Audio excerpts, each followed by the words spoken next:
Good morning students, online classes में आपका स्वागत है। आज अपन स्टार्ट करेंगे कार्बनिक यौगिकों का IUPAC नामकरण। रसायन विज्ञान की अंतरराष्ट्रीय संस्था जिसका नाम है IUPAC, जो रसायन विज्ञान के नियम, रसायन विज्ञान से संबंधित यौगिकों के नाम, इन सभी को डिसाइड करती है। और IUPAC है, उसकी full form international union of pure and applied chemistry.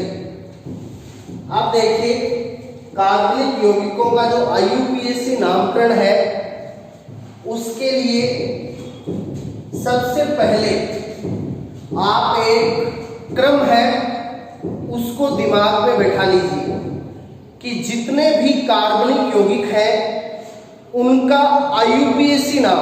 अब देखिए, ये IUPAC नाम स्टार्ट हो चुका है।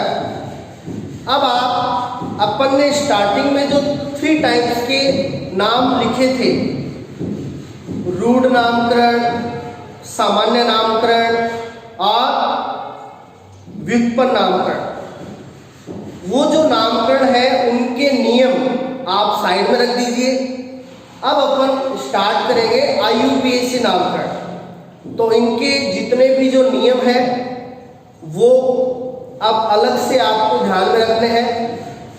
एग्जाम में अपने यही नामकरण है वो पूछे जाते हैं। IUPAC नामकरण यानी कोई भी कार्बनिक यौगिक है उसका या तो सामान्य नाम दे दिया जाता है, या व्युत्पन्न नाम दे दिया जाता है, या रूढ़ नाम दे दिया जाता है, और उसका पूछा जाता है IUPAC नामकरण।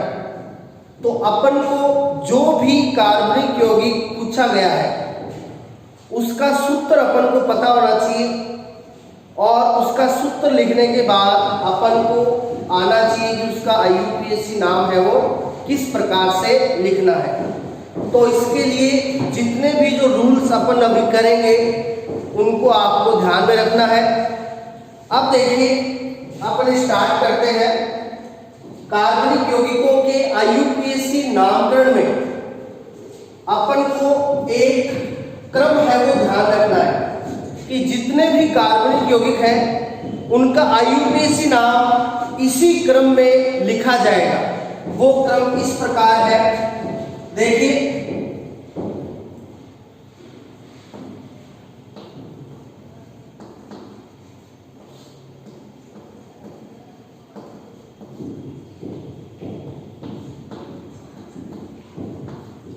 अपन ने बताया था कि जो कार्बनिक यौगिक है उनमें जो मुख्य कार्बन श्रृंखला है वो होती है हाइड्रोकार्बन श्रृंखला के रूप में, और उस हाइड्रोकार्बन श्रृंखला के हाइड्रोजन को 2 प्रकार के समूह द्वारा प्रतिस्थापित किया जाता है।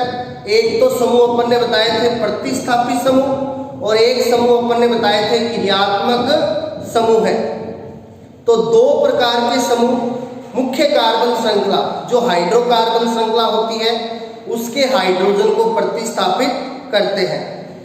अब यदि किसी कार्बनिक यौगिक में प्रतिस्थापी समूह उपस्थित है तो IUPAC नामकरण में सबसे पहले उस प्रतिस्थापी समूह का ही नाम है वो लिखा जाता है। यदि प्रतिस्थापी समूह उपस्थित है, यदि प्रतिस्थापी समूह नहीं है तो कोई बात नहीं।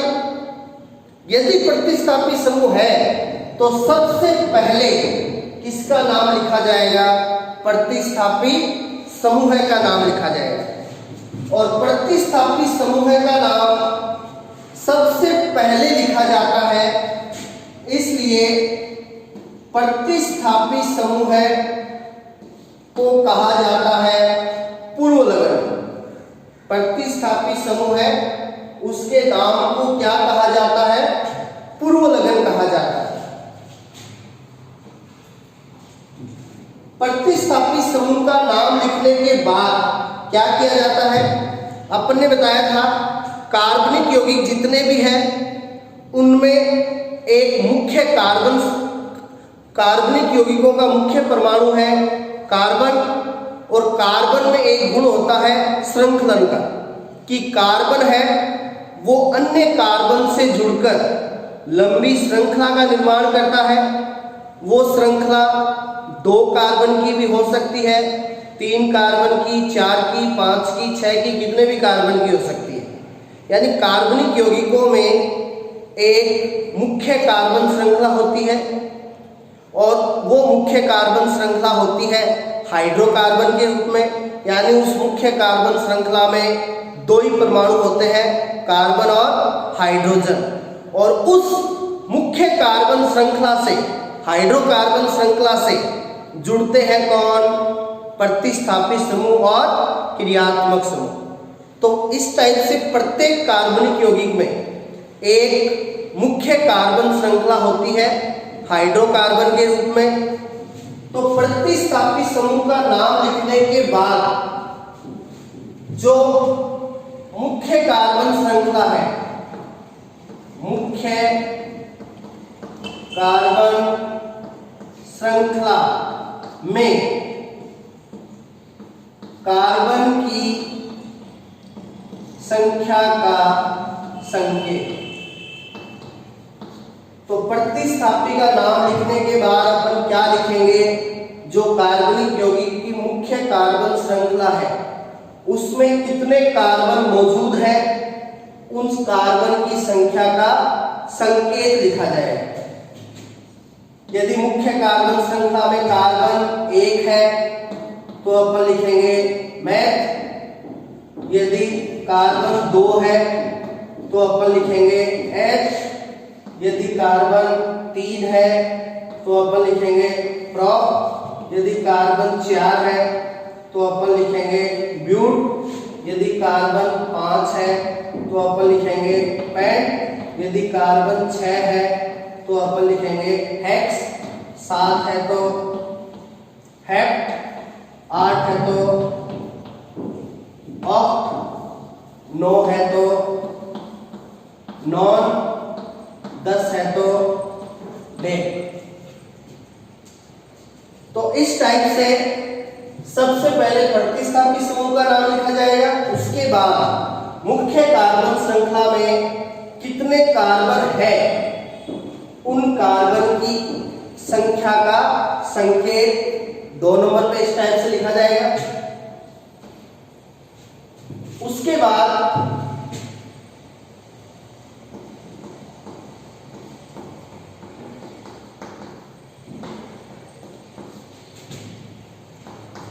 मुख्य कार्बन श्रृंखला में कार्बन कार्बन के मध्य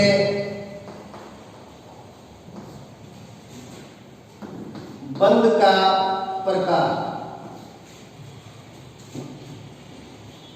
3 नंबर पे अपन क्या लिखेंगे कि जो मुख्य कार्बन श्रृंखला है, केवल मुख्य कार्बन श्रृंखला में देखना है कि मुख्य कार्बन श्रृंखला में कार्बन कार्बन के बीच में बंध है वो किस टाइप का है।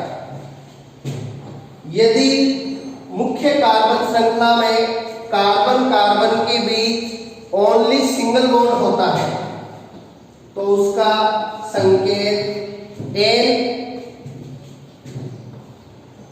यदि मुख्य कार्बन श्रृंखला में कार्बन कार्बन के बीच आ जाता है डबल बॉन्ड तो E।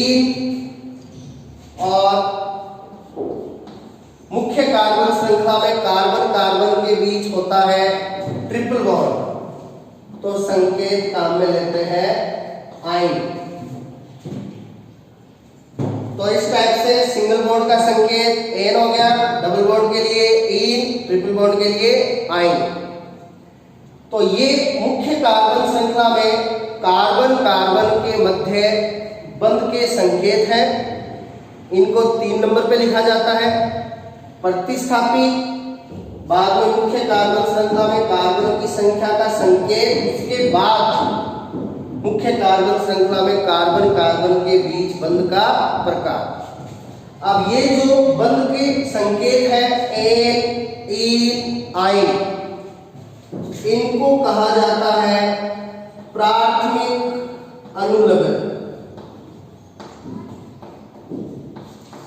इनको कहा जाता है प्राथमिक अनुलग्न। अब इसके बाद सबसे लास्ट में 4 नंबर पे सबसे लास्ट में IUPAC नाम में लिखा जाता है क्रियात्मक समूह का नाम। तो सबसे लास्ट में लिखा जाएगा किसको? क्रियात्मक। अपने बताया था कार्बनिक यौगिक में जो मुख्य कार्बन श्रृंखला होती है हाइड्रोकार्बन श्रृंखला, उसमें हाइड्रोजन को 2 टाइप के समूह प्रतिस्थापित करते हैं, प्रतिस्थापी समूह और क्रियात्मक समूह। प्रतिस्थापी समूह का नाम सबसे पहले लिखा जाता है, इसलिए इसको पूर्व लगन कहते हैं, और जो क्रियात्मक समूह है उसका नाम IUPAC नाम में सबसे लास्ट में लिखा जाता है, इसलिए क्रियात्मक समूह को कहा जाता है अनुलग्न। इसलिए क्रियात्मक समूह को क्या कहते हैं? अनुलग्न कहते हैं, क्योंकि इसका नाम सबसे लास्ट में लिखा जाता है। अब ये जो बंध के संकेत थे ये प्राथमिक अनुलग्न थे। अब जो क्रियात्मक समूह है इसको कहा जाता है द्वितीयक अनुलग्न। तो क्रियात्मक समूह के जो अनुलग्न है उनको द्वितीयक अनुलग्न कहा जाए। अब कौन से क्रियात्मक समूह का क्या अनुलग्न अपन लिखते हैं वो देखिए, इस टाइप से है।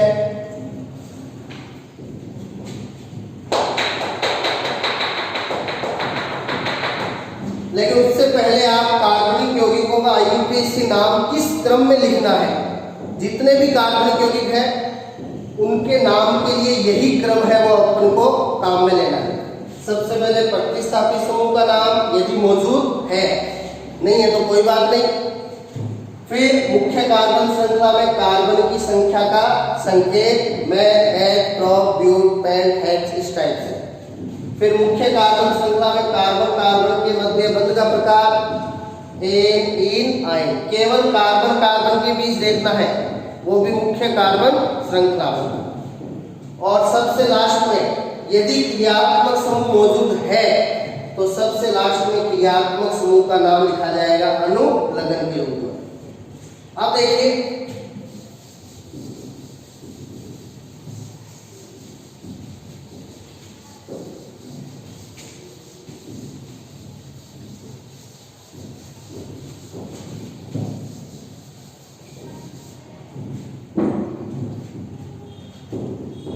पहले अपन प्रतिस्थापी समूह को लेते हैं।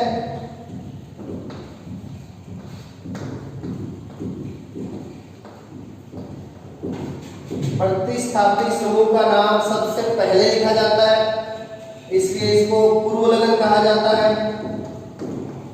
तो अब देखिए अपन प्रतिस्थापी समूहों के लिखेंगे क्या? पूर्व लगन। तो इधर तो अपन लिख लेते हैं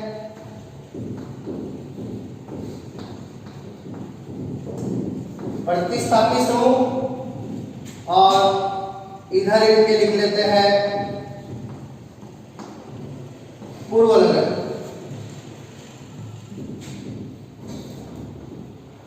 सबसे पहले प्रतिस्थापी समूह के रूप में लेते हैं CH3। अब इधर इसके बॉन्ड शो कर रहे हैं, सभी के करेंगे। इस बॉन्ड का मतलब है यानी ये प्रतिस्थापी समूह किससे जुड़ा होगा? मुख्य कार्बन श्रृंखला से, हाइड्रोकार्बन श्रृंखला से। तो यदि मुख्य कार्बन श्रृंखला से प्रतिस्थापी के रूप में जुड़ा हो CH3 तो इसका पूर्व लगन होगा मेथिल। अब देखिए यदि किसी कार्बनिक यौगिक में एक से अधिक प्रकार के प्रतिस्थापी मौजूद होते हैं तो उनका नाम अंग्रेजी वर्णमाला के नियम के आधार पर लिखा जाता है और उसमें देखा जाता है कि कौन से प्रतिस्थापी समूह की स्पेलिंग है वो कौन से अंग्रेजी के अक्षर से स्टार्ट होती है। तो अपन को इनकी जो मीनिंग है, नाम है इंग्लिश का, उसकी जो स्पेलिंग है वो अपन को ध्यान में रखनी है, जो अंग्रेजी वर्णमाला के नियम में काम आएगी। तो देखिए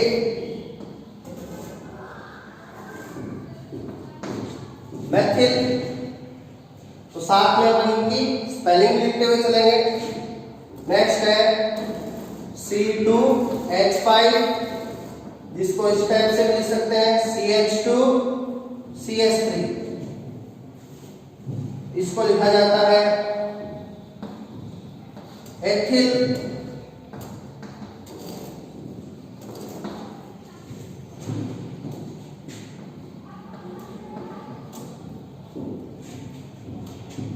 OCH3।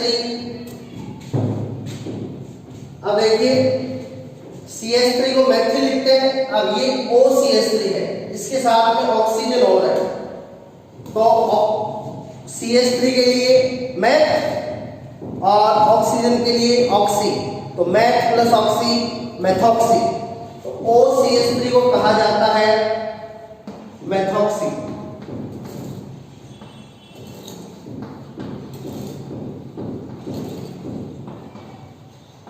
तो OCH3 को क्या कहेंगे? मैथॉक्सी कहेंगे। अब देखिए मान लीजिए एक ही कार्बनिक यौगिक में प्रतिस्थापी के रूप में मैथिल भी मौजूद हो और मैथॉक्सी भी मौजूद हो, तो उन पे अंग्रेजी वर्णमाला का नियम किस टाइप से लगेगा? क्योंकि दोनों की स्पेलिंग एम से स्टार्ट होती है, मैथिल की भी एम से, मैथॉक्सी की भी एम से, दोनों सेम है। तो उसके बाद अगला अक्षर देखिए, इसका ई, इसका भी ई, ये भी दोनों सेम है। अगले देखिए, इसमें भी TH, इसमें भी TH। फिर अगला देखिए, मैथिल में आता है Y, मैथॉक्सी में आता है O, तो Y और O में पहले आता है O, तो इसलिए मैथॉक्सी है उसको पहले लिखा जाएगा। तो इस टाइप से ध्यान में रखना है। OC2H5, OC2H5 के लिए हो गया एथॉक्सी,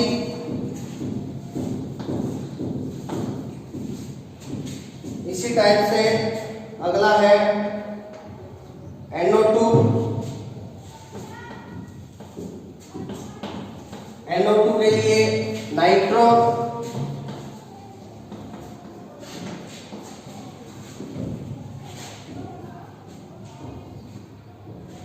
Cl,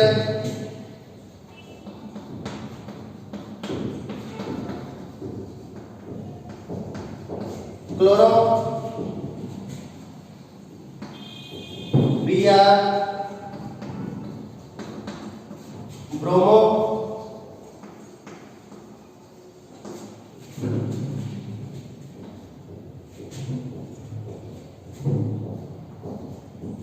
I, आयोडो,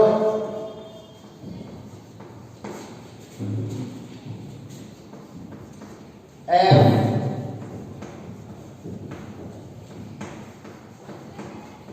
फ्लोरो,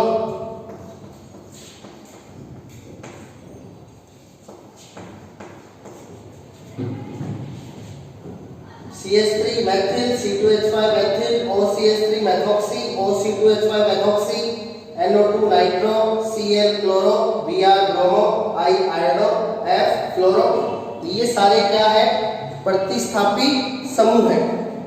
और यदि कार्बनिक यौगिक में मौजूद होते हैं तो इनका नाम IUPAC नाम में सबसे पहले लिखना है इसके रूप में, पूर्व लगन के रूप में। यानी CH3 प्रतिस्थापी होगा तो इसको लिखेंगे मैथिल, NO2 होगा तो इसको लिखेंगे नाइट्रो, इस टाइप से।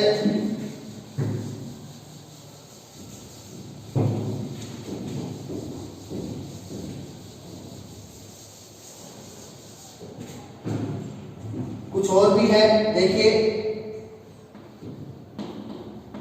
C6H5, इसको ऐसे भी शो कर सकते हैं यानी ये बनता है बेंजीन से एक हाइड्रोजन को हटाने के बाद, बेंजीन का अणुसूत्र होता है C6H6, एक हाइड्रोजन को हटा दिया तो ये C6H5, और इसको इस टाइप से भी शो कर सकते हैं, इस टाइप से भी शो कर सकते हैं। इसको पूर्व लगन के रूप में कहा जाता है फेनिल, और इसकी स्पेलिंग पी से स्टार्ट होती है, फेनिल।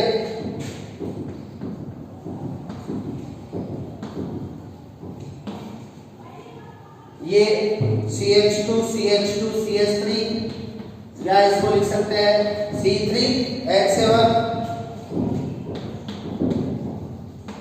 इसको लिखा जाएगा प्रोपेल।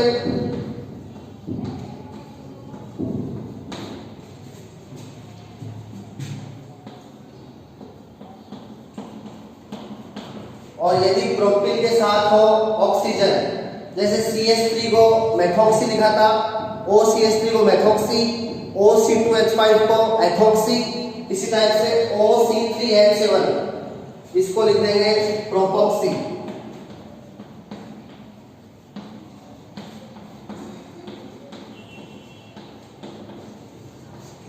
ये प्रोपॉक्सी हो जाएगा।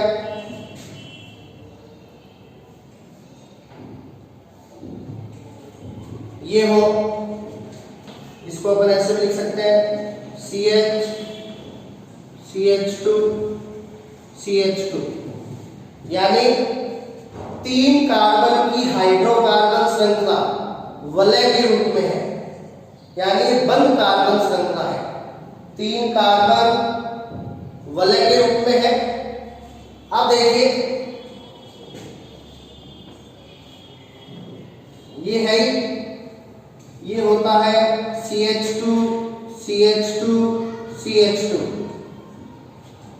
तो 3 कार्बन की वलय है, वलय को साइकिल कहते हैं, इसके लिए आ गया साइक्लो, 3 कार्बन प्रोप और सिंगल बॉन्ड एन, तो ये है साइक्लोप्रोपेन, साइक्लोप्रोपेन है। अब इसका अपन एक हाइड्रोजन हटा दें तो ये आ जाएगा, इसका एक हाइड्रोजन हटा दिया यहां से, तो ये प्रतिस्थापी बना है साइक्लोप्रोपेन से, तो इसको प्रतिस्थापी के रूप में लिखा जाएगा साइक्लोप्रोपेन।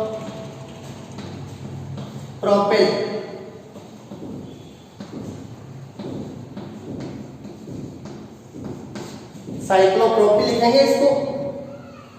इसी टाइप से यदि 4 कार्बन की बंध श्रृंखला हो, साइक्लोब्यूटिल, साइक्लोपेंटिल, इस टाइप से, तो ये प्रतिस्थापी समूहों को लिखा जाता है पूर्व लगन के रूप में।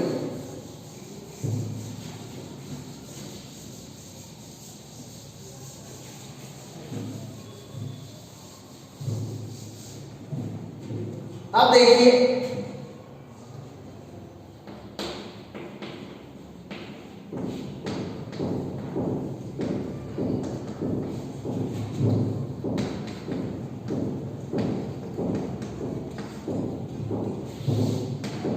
यदि कार्बनिक यौगिक में मौजूद हो क्रियात्मक समूह, तो उनको IUPAC नाम में सबसे लास्ट में लिखा जाता है, इसलिए इनके नाम को कहते हैं अनुलगन। अब देखते हैं कौन से क्रियात्मक समूह का क्या अनुलगन होता है।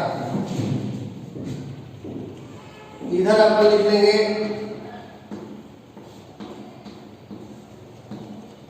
क्रियात्मक समूह, और इधर लिख लेंगे अनुलगन। अब देखिए क्रियात्मक समूहों को एक वरीयता सारणी के आधार पर व्यवस्थित किया गया, यानी इस सारणी में जो क्रियात्मक समूह सबसे ऊपर होगा उसको सबसे ज्यादा वरीयता दी गई है, और जो सबसे नीचे है उसको कम वरीयता दी गई है। तो ये जो क्रियात्मक समूह है इनको वरीयता के आधार पर लिखेंगे अपन, तो आपको ये वरीयता है वो ध्यान में रखनी है। तो देखिए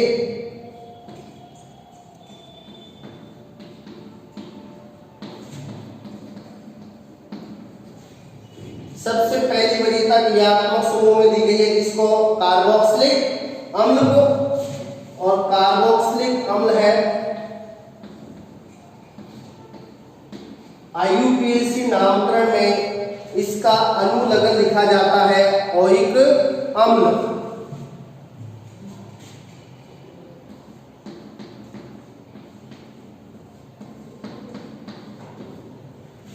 अपन ने बताया था कार्बोक्सिलिक अम्ल के दो अणुओं के बीच में से जल निकल जाता है तो बनता है एनहाइड्राइड, कार्बोक्सिलिक अम्ल का व्युत्पन्न। तो अगला क्रियात्मक समूह है एनहाइड्राइड। तो इसके लिए क्या है? अम्ल हटा दीजिए, एनहाइड्राइड लगा दीजिए। तो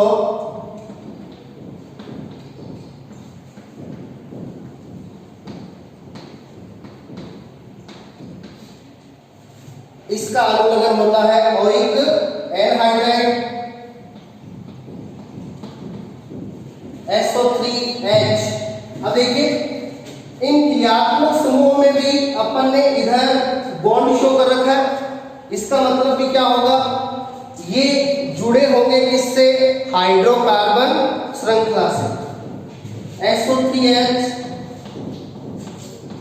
इसको कहा जाएगा अनुलग्न के रूप में सल्फोनिक अम्ल।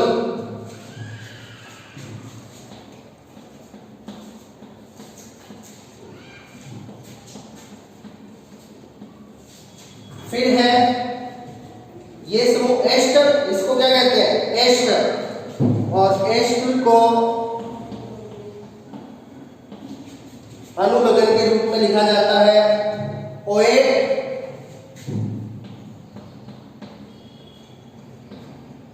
फिर है C डबल बॉन्ड OX। अब X के रूप में X को हेलोजन के लिए लिखते हैं तो हेलोजन अपने 4 होते हैं इस टाइप से, फ्लोरीन, क्लोरीन, ब्रोमीन, आयोडीन। देखिए केवल हेलोजन को अपन ने अभी लिखा था प्रतिस्थापी के रूप में। तो केवल हेलोजन हो वो प्रतिस्थापी होता है, लेकिन यहां पे हेलोजन जुड़ा है किससे? C डबल बॉन्ड O से। तो हेलोजन जुड़ा हो C डबल बॉन्ड O से तो ये क्रियात्मक समूह बन जाता है। और ये क्रियात्मक समूह है OL हैलाइड। क्या है ये? OL हैलाइड है। तो इसको अनुलग्न के रूप में भी OL हैलाइड लिखा जाता है। अब यदि X के रूप में Cl है तो OL क्लोराइड हो जाएगा। X के रूप में है Cl तो ये क्रियात्मक समूह हो गया COCl। तो इसको अनुलग्न के रूप में लिख देंगे OL क्लोराइड।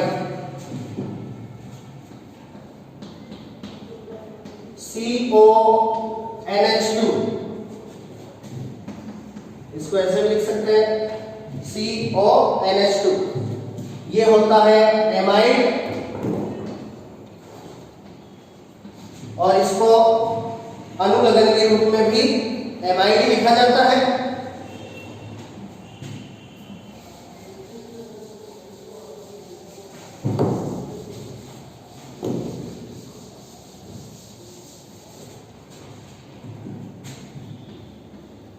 नेक्स्ट है CN। और अपन ने बताया था CN में कार्बन और नाइट्रोजन के बीच में 3 सहसंयोजक बंध होते हैं, ट्रिपल बॉन्ड होता है इसमें। इसको अनुलग्न के रूप में लिखा जाता है नाइट्राइल। तो ये समूह साइनाइड समूह है और साइनाइड समूह को अनुलग्न के रूप में लिखा जाता है नाइट्राइल। फिर है NC और आइसोसाइनाइड समूह है, NC है आइसोसाइनाइड समूह। इसमें अपन ने बताया था नाइट्रोजन और कार्बन के बीच 2 तो होते हैं सहसंयोजक और 1 होता है उप सहसंयोजक बंध। इसको अनुलग्न के रूप में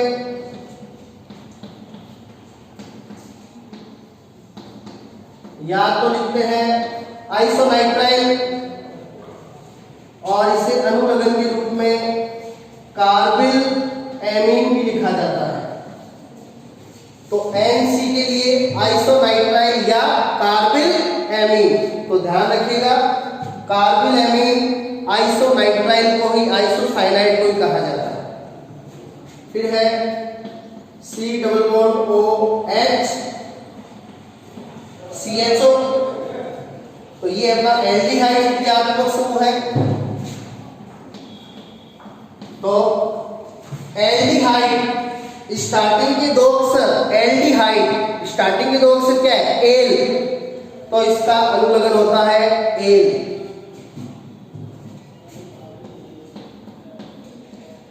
फिर है C double bond O।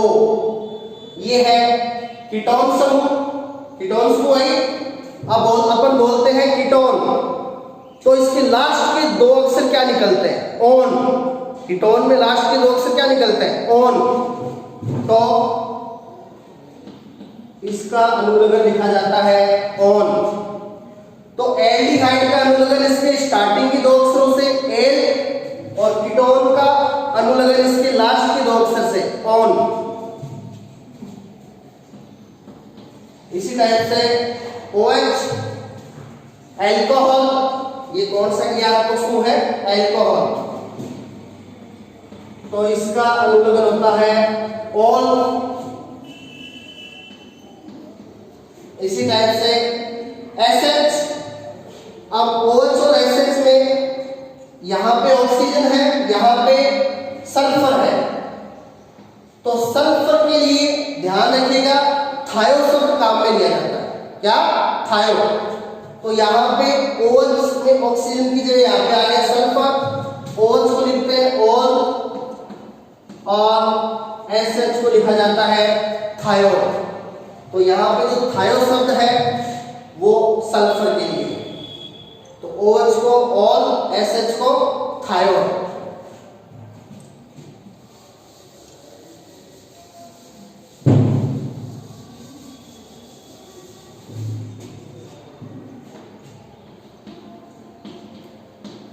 Next है NH2। अब देखिए, पहले अपन ने किया था CONH2। NH2 किससे लगा था? C डबल बॉन्ड O से, और ये था एमाइड। इसको अभी अभी अपन ने लिखा था एमाइड। ये केवल NH2 है, यानी हाइड्रोकार्बन श्रृंखला से सीधा जुड़ा होगा NH2। तो ये क्रियात्मक समूह प्राथमिक एमीन का है। इसका अनुलग्न एमीन। इसका अनुलग्न क्या होगा? एमीन। ये क्रियात्मक समूह है द्वितीयक एमीन का। इसके लिए भी सेम टू सेम अनुलग्न होता है एमीन। तो दोनों के लिए अनुलग्न क्या है? एमीन है। फिर है एन। ये क्रियात्मक समूह है तृतीयक एमीन का। इसके लिए भी अनुलग्न होता है एमीन, सेम।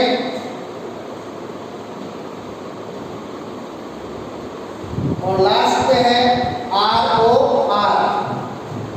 ROR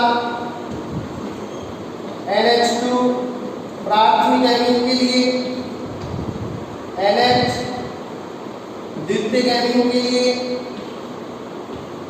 N तृतीयक एमीन के लिए। तीनों का अनुलग्न सेम है एमीन। लास्ट में है ROR। दो हाइड्रोकार्बन श्रृंखलाओं के बीच में ऑक्सीजन। ऐसे कार्बनिक यौगिकों को कहा जाता है ईथर। और ईथर का जो IUPAC नाम है वो इस टाइप से लिखा जाता है एल्कोक्सी एल्केन। तो ईथर के IUPAC नाम के लिए क्या लिखते हैं? Alkoxy alkane. तो ये अपने क्रियात्मक समूहों के क्या थे? अनुलग्न। तो ये आपको एकदम अच्छी तरह से याद कर लेने हैं कि कौन से प्रतिस्थापी को पूर्व लगन के रूप में क्या लिखा जाता है, कौन से क्रियात्मक समूह को अनुलग्न के रूप में क्या लिखा जाता है, बंध का संकेत सिंगल बॉन्ड के लिए एन, डबल बॉन्ड के लिए इन, ट्रिपल बॉन्ड के लिए आइन, इस टाइप से। और जो सबसे ज्यादा आपको ध्यान में रखना है कि कार्बनिक यौगिक का नाम किस क्रम में लिखा जाता है। सबसे पहले प्रतिस्थापी, फिर मुख्य कार्बन श्रृंखला में कार्बन की संख्या का संकेत, फिर मुख्य कार्बन श्रृंखला में कार्बन कार्बन के मध्य बंध का प्रकार, और सबसे लास्ट में क्रियात्मक समूह अनुलग्न के रूप। और प्रतिस्थापी को पूर्व लगन के रूप में क्या लिखा जाता है, क्रियात्मक समूह को अनुलग्न के रूप में क्या लिखा जाता है। ये आप इन टेबल से एकदम अच्छी तरह से याद कर लेना, यही अपने कार्बनिक यौगिकों में काम आएंगे। Thank you. इससे आगे कंटिन्यू कल करें।